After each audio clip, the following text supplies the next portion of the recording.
Hello guys, तर स्वागत आहे तुमचं आपल्या या यूट्यूब चॅनलवरती. मित्रांनो, चॅनलवर नवीन असाल तर चॅनलला सबस्क्राईब नक्की करा आणि अशाच नवनवीन अपडेट्स आपल्या चॅनलवरती पाहत राहा. चला तर मग व्हिडिओला सुरुवात करूयात. तर आता इथे या पद्माने शिवनाथला असे काही शब्द बोलले होते आणि तेही भर गावासमोर, की तुझ्या मुलांना तुझा मान देखील ठेवता आला नाही आणि आता शासन गादीला आमचाच हात लागायचा होता आणि शेवटी तो आमचा हात लागला आणि आम्हीच ती गादी पकडली आहे. तर आता इथे हा शिवनाथ जो आहे तो त्याच विचारात असतो, की कशा पद्धतीने या पद्माने सगळ्या गावांसमोर त्याचा अपमान केलेला आहे, कारण त्याची मुलं त्याच्या हाताबाहेर गेलेली आहेत असंच तिला दाखवायचं असतं ना. त्यांना तुझा मान महत्त्वाचा ना सन्मान, काहीही महत्त्वाचं असतं तर आज त्यांनी ती दोर सोडली नसते.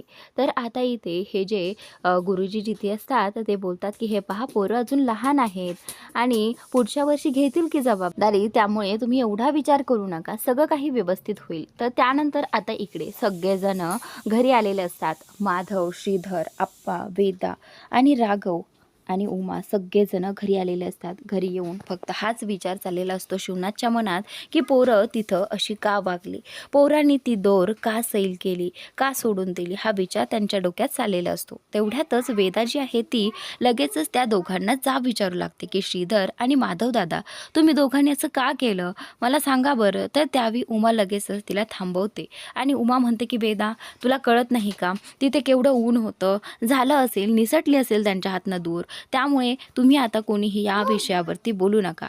तर आता इथे उमाच्या लक्षात येत नाही की हे सगळं कशामुळे झालं आहे, पण फक्त उमा विषय टाळण्यासाठी आणि शिवनाथचा राग कमी होण्यासाठी हे सगळं करत असते. तर त्याचवेळी आता इथे शिवनाथ जो आहे हे सगळं ऐकत उभा असतो आणि त्यावेळी आता उमा जी आहे ती शिवनाथला सांगण्याचा प्रयत्न करत असते.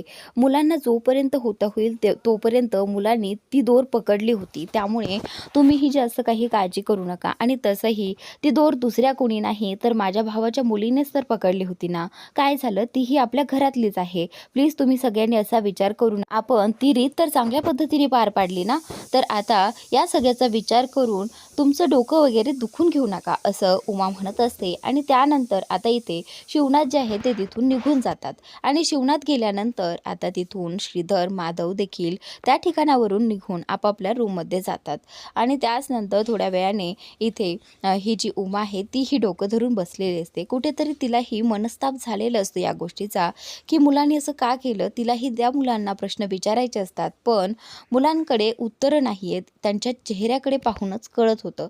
तर त्यावेळी आता इथे वेदा जी आहे ती आईला बोलते, की आई, सगळं काही ठीक होईल, तू काळजी करू नको. आणि त्याचनंतर आता इथे हा शिवनाथ जो आहे तो इथे उभा असतो आणि त्याच्या डोक्यातनं ते पद्माने बोललेले शब्द काही जात नसतात, कारण पद्माने खूप टोमणे मारून इथे शिवनाथला ते टोमणे दिलेले असते. तू एक अनाथ आहे आणि तुला कोणी ही जागा दिलीच नसती, पण फक्त आमच्यामुळे तुला हा मान मिळाला आहे आणि फक्त आमच्याचमुळे हा मान टिकून राहिला आहे, हे तू ध्यानात ठेव. कारण जर अन्विताने त्या काठीला हात लावला नसता तर तुझ्या मुलाने तर तुझी साथ सोडलीच होती, पण फक्त अन्वितामुळे ही आज काठी टिकून राहिली आहे.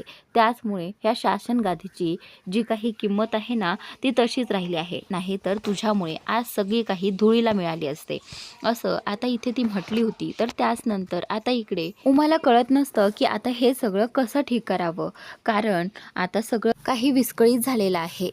इकडे आता या पद्माच्या घरी हा भास्कर जो आहे तो अन्वितावर ओरडत असतो.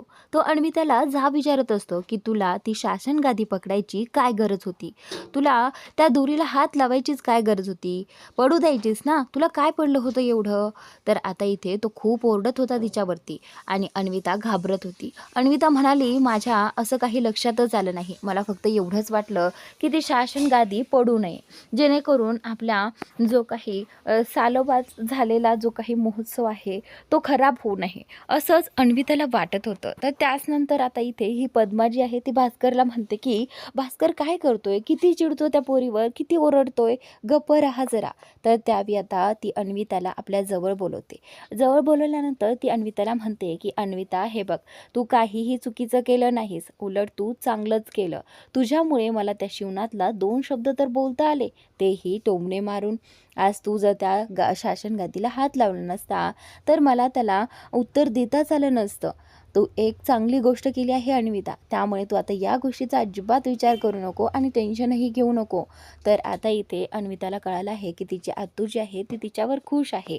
तर ती आतूला म्हणते की खरंच आतू, म्हणजे तुला माझा राग नाही आला का? तर आता इथे आतू जी आहे ती बोलतं की नाही नाही, मला तुझा राग आला नाही, तर खूप अभिमान वाटतो आहे की तू हे करून दाखवलंस. तर त्यावेळी आता भास्कर जो आहे तो ताईकडे पाहत असतो आणि इथे ही जी पद्मा आहे ती भास्करला म्हणते की भास्कर, आज पोरीने नाव कमवलं आहे. तुला माहिती आहे ना, आज तिच्यामुळेच मी त्या शिवनातला की त्या पोरांची लायकी दाखवून दिलेली आहे. कारण ती पोरच त्याचा अभिमान आहे ना, आणि तोच अभिमान मला चकनाचूर करायचा आहे, असं पद्मा म्हणत असते. तर त्यावेळी आता इथे तिने जे काही त्या शिवनातला उत्तर दिलं होतं ना, ते आठवूनच तिला हसायला येतं आणि इथे भास्कर देखील हसत असतो. दोघेही मिळून आता त्यांचा आनंद सेलिब्रेट करत असतात. आणि त्याच नंतर पद्मा बोलते की या अनाथाला त्याची जागा दाखवून द्यावीच लागेल आणि अशाच ठिकठिकाणी मी प्रत्येक ठिकाणी त्याची जी काही जागा आहे ना त्याला दाखवून देत राहील. तर आता इकडे हा जो श्रीधर आहे तो सारख्या फेऱ्या मारत असतो रूममध्ये आणि राघव आणि बंटी दोघेही जण त्याला शांत उभं राहण्यासाठी सांगत असतात आणि थोडा शांत हो. तर त्यावेळी आता श्रीधर बोलतो की मी कसा शांत हो, मला सांग ना. अरे ती कोणाचा तरी हात धरून आली होती आणि त्याने जोडीने दर्शन घेतलं, मी कसा शांत हो, असं काही तो म्हणतच असतो. तेवढ्यातच आता इथे हा जो राघव आहे ना तो बोलू लागतो की आता हे सगळं बोलण्याची वेळ नाही आहे, कारण ते वेळ कधीच निघून गेली आहे. जेव्हा मी तुला सांगत होतो की याबद्दल आप्पांना सांग, त्यावेळी तू गप्प राहिला आणि आता हे सगळं बोलून काय फायदा. तर त्यावेळी आता श्रीधर आणि राघव यांच्यामध्ये वाद सुरू होतात. तर त्याच वेळी तिथे आता उमा पोहोचते. उमा आल्यानंतर राघव आणि श्रीधरला शांत करते आणि बोलू लागते की काय करत आहात तुम्ही पोरांनो, हे पहा, ही भांडणं करायची सोडून द्या आणि माधव कुठे आहे ते शोधा, कारण माधवला मी सगळ्या घरामध्ये पाहिलं आहे. माधव मला कुठेच सापडत नाही आहे. कुठे गेला असेल तो एवढ्या रात्रीचा. माधव कधीच असं न सांगता रात्रीच्या वेळी बाहेर निघून जात नाही. मला ना खूप टेन्शन आलं आहे की राघव कुठे गेला असेल. तर तेवढ्यातच बंटी उभा राहतो. बंटी जो आहे तो त्याच्या ताईला बोलू लागतो की हे बघ ताई, तू काळजी करू नकोस, माधवला आम्ही शोधून आणू, तू काळजी करू नकोस. तर आता इथे राघव आणि बंटी दोघेही जण माधवला शोधण्यासाठी घराबाहेर पडणार आहेत. तर तेवढ्यातच इकडे ही जी उमा आहे ती श्रीधरला सांगते की श्रीधर, तू माधवला फोन करत राहा, जेणेकरून तो फोन उचलेल, कारण मी त्याला एवढे फोन केलेत तरी देखील तो माझे फोन घेत नाहीये, त्यामुळे मला ना खूप काळजी वाटत आहे. तर आता श्रीधर जो आहे तो आईला म्हणत असतो की आई, आज जे काही झाले ना त्यासाठी खरंच सॉरी. तर त्यावेळी आता इथे त्याची आई जी आहे ती बोलते की आता या विषयावर मला अजिबात बोलायचं नाही, असं म्हणून तिथून रूम बाहेर पडते. तर त्यानंतर इकडे हा माधव जो आहे तो एका ठिकाणी येऊन लांब बसलेला असतो. त्याला फक्त त्याच्या डोळ्यासमोर मधुरा दिसत असते. मधुरा कशा प्रकारे त्या माणसासोबत आली आणि त्या दोघांनी जोडीने दर्शन केले, एकमेकांकडे ते पाहत होते, हे सगळं त्याने त्याच्या डोळ्यांनी पाहिलं होतं. आणि आता त्याला दिसू लागलं होतं की मधुरा त्याच्या हातनं निसटच चाललेली आहे. तर आता त्यामुळे त्याला खूप काळजी वाटत असते. इकडे मधुराच्या घरीच एंगेजमेंट असते. दोघांनी एकमेकांना अंगठ्या घातलेल्या आहेत आणि त्याच नंतर इथे सगळेजण खुश दिसत आहे. मधुराचा तो आत्याचाच मुलगा असतो. तर आता इथे मधुराला खरं तर मनापासून वाटत नसतं की आपण याच्याबरोबर एंगेजमेंट करावी, पण आता घरच्याचं मन राखण्यासाठी फक्त तिने आता ही एंगेजमेंट तर केलेली असते. तर त्याच वेळी आता इथे ती बाई जी आहे ती बोलू लागते की आता सगळं काही पुढे लवकरात लवकर ठरवावं लागेल, कारण शॉपिंग वगैरे सगळं काही करायचं आहे. तर आता ते दोघे एकमेकांना पेढा भरवतात आणि त्याचनंतर इकडे हा माधव जो आहे तो सारखा या मधुराला फोन करत असतो, पण आता मधुरा तिथे बिझी असते आणि या सगळ्यांमध्ये तिला फोनही घेता येणार नाही, म्हणून ती सारखा माधवचा फोन कट करत असते. आणि इकडे हा माधव काही शांत बसायला तयार नसतो. माधव सारखा मधुराला कॉल करत असतो. त्याला कळत नाही की मधुराला हे लग्न करण्यापासून कसं काय थांबवू, तरी देखील तो फोन करतच असतो. तर त्याच नंतर आता इकडे त्या सगळ्यांचं बोलणं चाललेलं असतं की शॉपिंग कुठे करायची आणि मग नंतर पुढे काय ठरवायचं, हे सगळं बोलणं चालत चालत असतानाच आता 2-3 वेळा माधवचा फोन तिने कट केला होता. पण आता तिला ही काळजी वाटू लागते की माधव एवढ्या वेळा का फोन करत असतील, तेही मी कट करत असतानाही. तर आता इथे मधुरा जी आहे ती बोलते की मला ना एक महत्त्वाचा ऑफिसमधून एक फोन येत आहे, मी जरा तो घेऊ शकते का? तर आता इथे तो मुलगा जो आहे तो बोलतो की ठीक आहे, तुम्ही घ्या ना. तर आता इकडे मधुरा जी आहे ती फोन घेते आणि त्याच नंतर इथे माधव जो आहे तो मधुराला बोलू लागतो की मधुरा अगं काय करतेस, फोन का उचलत नाहीये? तर हे बघ मधुरा, तू असं करू नकोस, असं माधव मधुराला म्हणत असतो. तर त्यावेळी मधुरा जी आहे ती माधवला म्हणते की माधव, माझ्याकडे आता कुठलाच पर्याय उरलेला नाहीये. तुम्हाला आधीपासून मी सांगितलं होतं की माझं लग्न लवकरात लवकर जमणार आहे. तुम्ही आपल्या नात्याबद्दल घरच्यांना सांगा, पण तुम्ही तुमच्या आप्पांना आपल्या नात्याबद्दल सांगायला तयारच नाही आहात. बरं ते जाऊ द्या, मला सांगा आत्ता तरी तुम्ही आपल्या नात्याबद्दल तुमच्या आप्पांना सांगाल का? तर त्यावेळी आता इथे मधुरा जी आहे ती बोलते की हे पहा, तुम्हाला जर वाटत असेल की मी तुमच्या आयुष्यात असावी, तर तुम्हाला आप्पांना हे सगळं सांगावंच लागेल. तर आता इथे माधव जो आहे तो बोलतो की मधुरा, मी असं नाही करू शकत गं. तर आता इथे मधुरा जी आहे ती बोलते की मग का केलात मला फोन? ठेवा फोन, असं म्हणत मधुराने रागाने फोन ठेवलेला आहे. तिच्याही डोळ्यात अश्रू असतात, कारण तिने हे मनापासून माधववरती प्रेम केलेलं असतं. पण आता इकडे माधवमध्येच एवढी हिंमत नसते की आपण त्याच्या प्रेमाबद्दल काही सांगावं. तर आता तिने फोन कट केल्यानंतर माधव जो आहे तो तिथेच रडत बसलेला असतो. तर त्याचनंतर आता इकडे राघव आणि बंटी दोघेही जण माधवला शोधण्यासाठी घराबाहेर पडायला लागलेलेच असतात. तेवढ्यात त्यांच्यासमोर अन्विता उभी दिसते. अन्विता बोलते की ए, तुमच्या मते थँक्यू वगैरे म्हणण्याची काही पद्धत नाही आहे का? तर त्यावेळी आता राघव बोलतो की कशाबद्दल? आणि तुला थँक्यू म्हणायचं? चल हट. तर त्यावेळी आता अन्विता बोलते की एवढी शासनगादी मी पकडली, त्या बदल्यात तुला थँक्यू म्हणायचं वाटलं नाही. उगाच मी मदत केली. खरं तर ती पडून द्यायलाच हवी होती आणि तुमची इज्जत जी आहे ती सगळ्या गावकऱ्यांसमोर जायला हवी होती. मी पकडायलाच नको होती. तर आता इथे राघव बोलतो की तसंही तू पकडली नसती तर काय मला ती सावरता आली नसती का? चल हट आहे. तर त्यावेळी आता राघव तिला असं बोलतो आणि आता इथे राघव जो आहे तो बोलतो की आणि मला सांग, तू मला थँक्यूचं भाषण देते आहेस, पण तू कधी मला थँक्यू बोलली आहेस का? तर त्यावेळी अन्विता जी आहे ती बोलते की तू काय केलंस थँक्यू बोलायसारखं? तर त्यावेळी तो सांगू लागतो की ते घोषू प्रकरण आठवत नाही आहे तुला? सांगू का तुझ्या घरच्यांना? तर आता इथे अन्विता जी आहे ती बोलते की ए शांत बस, ओरडू नकोस. तर त्यावेळी आता इथे ती कसंबसं राघवला शांत करते.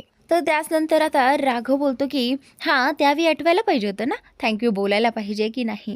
तर असं म्हणत आता इथे तेवढ्यातच तिची आजी आलेली असते. आजी बोलते की अगं का भांडते त्याच्याशी?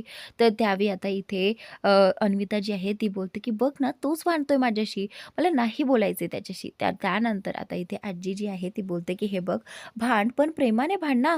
तर आता अन्विता बोलते की काय ह्याच्याशी आणि प्रेमाने? चल हट, असं म्हणत अन्विता आतमध्ये निघून जाते आणि त्यानंतर आता राघव देखील तिथून माधवला शोधण्यासाठी निघून जातो आणि आजी जी आहे ती त्या दोघांकडे प्रेमाने पाहत असते. तर त्याचनंतर आता इकडे माधव माधव जो आहे तो इकडे खूप टेन्शनमध्ये बसलेला असतो. त्याला कळत नसतं की आता काय करावं आणि कसं करावं. तर तेवढ्यातच रुद्रांशने माधवला इथे असं बसलेलं पाहिलेलं आहे टेन्शनमध्ये. तर तो तिथल्या एका माणसाला खुणावतो की ड्रिंक असं खुणावतो आणि लगेचच ते माणसं जे आहे ते विचारू लागतात की अहो, काय झालं आहे तुम्हाला? तुम्ही असे टेन्शनमध्ये दिसतायत. हे पहा, सगळ्या टेन्शनवरती एक उपाय असतो बरं का. तर तिथलाच एक माणूस त्याला सांगू लागतो की त्या टेन्शनवरती फक्त एवढाच उपाय आहे. बघा, जमत असेल तर. आता तिथल्या माणसाने त्याच्यासमोर एक दारूची बॉटल ठेवलेली आहे. खरं तर आता माधव त्या दारूच्या बॉटलकडे आधी लक्षही देत नाही. पण ज्यावेळी मधुराचा विषय जो आहे लग्नाचा, त्या मुलाचा त्याच्या डोळ्यासमोर तरळू लागतो. तर तेवढ्यातच त्याची नजर त्या बॉटलवरती पडते आणि त्या बॉटलमध्ये दारू भरलेली आहे. काहीही झालं तरी आता तो त्या दारूच्या बॉटलला हात लावणार नव्हता. पण तेवढ्यातच त्याच्या फोनवरती एक फोटो येतो आणि तो फोटो असतो मधुरा आणि त्या मुलीचा. त्या दोघांनी एंगेजमेंट केली आहे, रिंग्स घातल्या आहेत एकमेकांच्या हातात. हा फोटो त्याला पाठवलेला असतो आणि तो फोटो तो पाहतो आणि तो फोटो पाहिल्यानंतर लगेचच त्याने त्या दारूच्या बॉटलला हात लावलेला आहे आणि एकदा की ती बॉटल हातात घेतली तर त्याने लगेचच ती प्यायला सुरुवात केली. आणि हा रुद्रांशला तर हेच हवं होतं. रुद्रांशला आता या शिवनाथच्या मुलांनी दारू प्यावी आणि धिंगाणा करावा आणि त्याची जी काही इज्जत आहे ना तीच अशी गावकऱ्यांसमोर संपूर्ण घालावी एवढंच त्याला वाटत असतं. आणि त्यासाठी हा रुद्रांश कुठल्याही थराला जायला तयार होतो. तर त्यानंतर आता फोटो पाहिल्यानंतर याने दारूच्या बॉटलला हात लावून दारू प्यायला सुरुवात केलेली असते. आणि इकडे उमा जी आहे ती प्रचंड टेन्शनमध्ये असते की कधी एकदा माधव घरी येईल आणि जर यांना कळालं की माधव घरी नाही आहे तर हे चिडतील माझ्यावर, कुठे गेला आहे माधव, हे प्रश्न देखील विचारतील. आता काहीही झालं तर ह्यांना कळायला नको, म्हणून आता उमा जी आहे ती बोलते की अहो काय झालंय, झोपा ना. तर त्यावेळी आता हे जे शिवनाथ आहे ते बोलू लागतात की हे बघ उमा, एवढं सगळं झाल्यानंतर मला काय झोप लागणार नाही, एकदा मला मुलांशी बोलायलाच हवं, त्यानेच मला झोप लागेल. तर त्यावेळी आता उमा जी आहे ती बोलते की अहो मुलं झोपली असतील त्यामुळे तुम्ही सकाळी बोलू शकता ना. तर तसंही आता खूप उशीर झाला आहे. तर आता इथे शिवनाथ जो आहे तो बोलतो की नाही नाही, मुलं अजून झोपली नसतील, मी आत्ताच त्यांच्याशी बोलून घेतो, तेव्हाच मला जरा बरं वाटेल आणि झोप लागेल. तर त्यानंतर आता उमा बोलते की आता माधव तर घरी नाही आहे, कसंही करून यांना थांबवावं लागेल. आता इथे उमा जी आहे ती शिवनाथच्या मागे निघालेली असते. तर आता इकडे ही जी उमा आहे ती शिवनाथला थांबवते. तेवढ्यातच त्यांच्यासमोर वेदा येते. वेदा आल्यानंतर वेदा आईला म्हणते की आई, माझ्या केसांना जरा तेल मालिश करून दे ना गं. तर त्यावेळी उमा जी आहे ती बोलते की अगं तुझे आप्पा ना खूप छान तेल मालिश करून देत आहेत बघ, आज ना तू त्यांच्याकडनंच मालिश करून घे.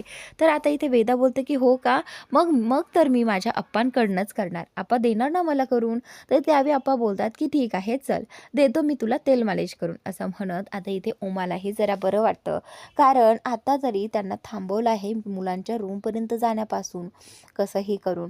तर त्यावेळी आता इकडे ही जी उमा आहे ती आता श्रीधरच्या रूमकडे आलेली असते आणि आता तिला काहीही करून माधवला फोन लागला की नाही हे विचारायचं असतं. इकडे हा जो श्रीधर आहे तो त्याच्या पिहूला फोन करत असतो आणि म्हणत असतो की का हिने का केलं असेल असं, आणि फोन का घेत नाही आहे ही माझा. तर त्याचनंतर तेवढ्यातच तिथे उमा येते आणि बोलू लागते की काय रे, माधवने फोन उचलला का, तुला कळलंय का माधव कुठे आहे तो. तर त्यावेळी आता श्रीधर बोलतो की काय. तर त्यावेळी उमा बोलते की तू माधवला फोन नाही लावलास, हे बघ तुझ्या हातात फोन आहे, काय झालंय मला सांग ना.